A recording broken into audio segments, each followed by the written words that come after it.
Penggolongan polimer disusun oleh sesendiri Diana Octavina Tungili dengan NIM 1914-720-1003. Berikut cara penggolongan polimer berdasarkan asalnya dibagi atas dua, yaitu polimer alam, polimer sintesis. Yang pertama, polimer alam. Polimer alam adalah polimer yang terdapat di alam dan berasal dari makhluk hidup. Contoh polimer alam dapat dilihat pada tabel di bawah ini, yaitu salah satu contohnya selulosa, monomernya glukosa, contohnya sayur, kayu, kapas. Polimer sintesis. Polimer sintesis atau polimer buatan adalah polimer yang tidak terdapat di alam dan harus dibuat oleh manusia. Contoh polimer sintesis dapat dilihat pada tabel di bawah ini. Salah satu contoh polimer sintesis yaitu polietana, monomernya etana, terhadap pada kantung kabel plastik.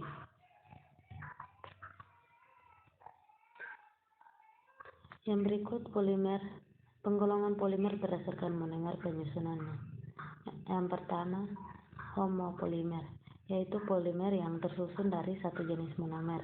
Contoh PVC, polivinilklorida, adalah polimer jenis plastik yang sering kita gunakan untuk pipa, tongkat, dan pelapis lantai.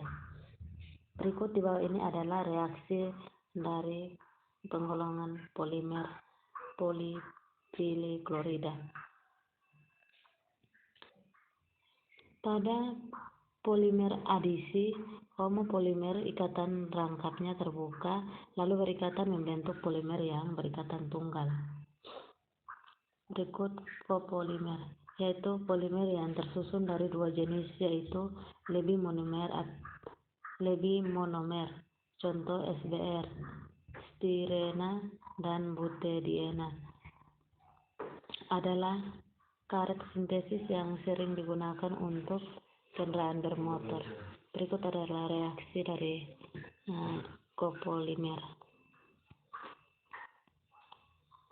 Copolimer atau disebut juga heteropolimer adalah polimer yang monomernya tidak sejenis, membentuk polimer telah berlangsung dengan suhu dan tekanan tinggi, atau membentuk dengan katalis, namun tanpa katalis struktur molekulnya terbentuk tidak beratur. Jadi fungsi katalis dan mengendalikan proses pembentukan struktur molekul polimer agar bisa teratur sehingga sifat-sifat polimernya diperoleh sesuai dengan yang diharapkan. Berikut polimer berdasarkan sifat tahan panas. Berdasarkan sifat tahan panas, polimer dapat dibedakan atas dua, yaitu polimer thermoplastic dan polimer thermosting.